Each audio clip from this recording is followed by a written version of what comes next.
আসসালামু আলাইকুম, welcome to my another blog. আমার ডেইলি ব্লগটা আজকে আপনাদের সাথে শেয়ার করতে যাচ্ছিলাম। সকালে ঘুম থেকে উঠে আমি একদম ভোরবেলা 5টার দিকে আমি একটু হাঁটতে বের হয়ে গেছি। সকাল সকাল একদম রাস্তায় একদম কেউ ছিল না, একদম রাস্তাটা ফাঁকা, একদম কেউ নাই। তাও আমি এই সকালবেলা বাহির হয়েছি যেন কারো চোখেই না পড়ি।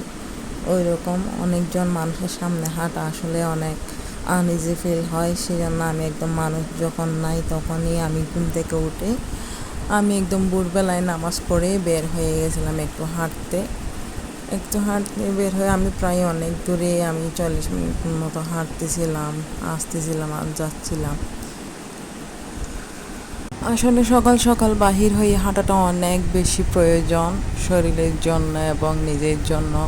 নিজেকে ফিট রাখতে হইলে অবশ্যই সকাল সকাল একটু উঠে হাঁটলে অনেক ভালো।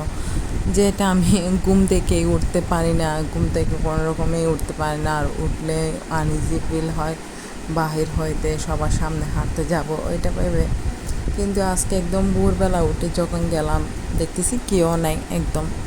তো তখন হাঁটতে অনেক ভালো লাগতেছিল হাঁটার সময়, কারণ মানুষ ছিল না, আমি মন ভরে হাঁটতে পারতেছিলাম। সাথে দেখতেছি আসার সময় একটি কী সুন্দর ফুল, আমি ওইটা আবার ভিডিও করতেছিলাম, সুন্দর লাগতেছিল সেজন্য। আবার আসলে আমি এটা কী ফুল আমি নিজেও চিনতে পারিনি। আবার এসে আমি গড়ে জিজ্ঞেস করতেছি, আমি একটা ফুলের পিক উঠাইছি, কী ফুল জানি না। আবার দেখানো পড়ছে আবার এটা হলো এগুলো নাকি করলা ফুল। আবার এখানে আরেক দিকে আসছিলাম, সেখানে দেখতেছি সব আখের চাষ করা হয়েছে, অনেক বড় বড় আখ। দেখেই বই বই করতেছিল। এই কত বড় বড় আখের পাশে আমি একদমই ছোট, আমি কখনো এরকম আখের পাশে কখনো যাই নাই। কিন্তু দেখতেছি এখন আখেগুলো দেখতে কত বড় বড় লাগতেছিল। এখানে যাইতে দেখতেছিলাম অনেক সুন্দর লাগতেছিল। আসলে ভোরবেলাটা ঠান্ডা ঠান্ডা একদম অনেক ভালোই লাগতেছিল। একদম সব কিছুই সবুজ, একদম ভোরবেলায় ঠান্ডা ঠান্ডা ছিল, বইও লাগতেছিল না। একদম নিজের মন মতো করে বাহির হয়ে নিজে যেদিকে ইচ্ছে সেদিকে বাহির হলাম।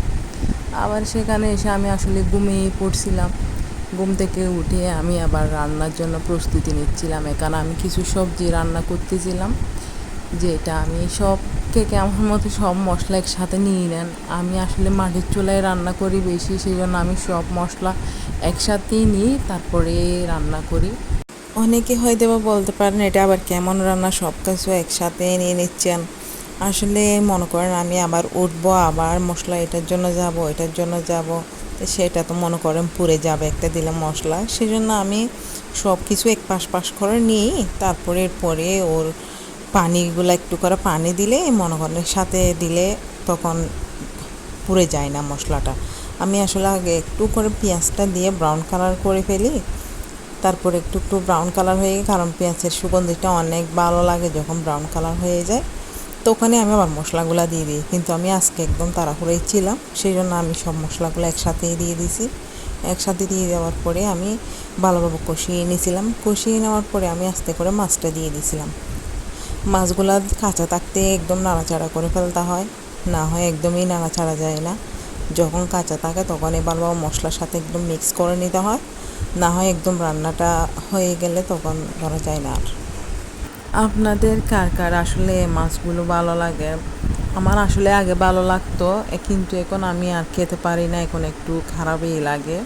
রান্না করি গড়ের জন্য, কিন্তু নিজের খাওয়া হয় না, কারণ আমার এই মাছটা একদম খাইতে মন চায় না এখন। এখন একটু খারাপ লাগে। আগে কিন্তু আমি খাইতাম, আগে ভালো লাগতো। আমি একটু মাছটা একটু কম পছন্দই করি। আপনাদের কার কার মাছ পছন্দ অবশ্যই বলবেন।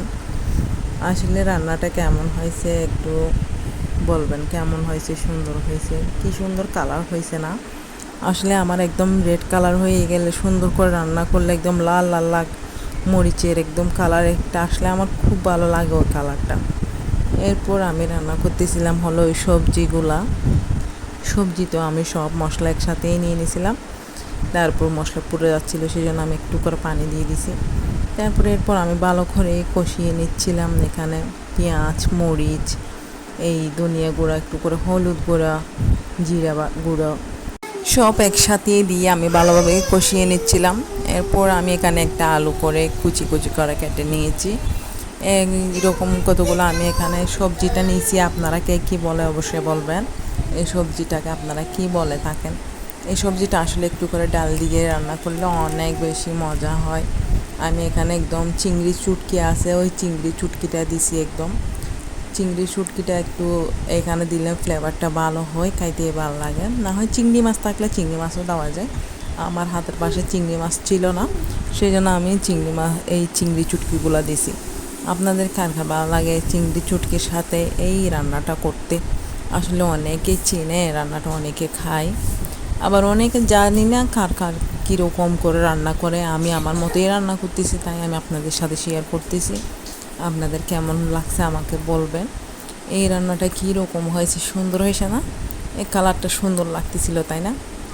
আমার আসলে রান্না করতে অনেক মন দিয়ে রান্না করি, যেন দেখতে সুন্দর লাগে, খাইতেও যেন তেমনই ভালো লাগে।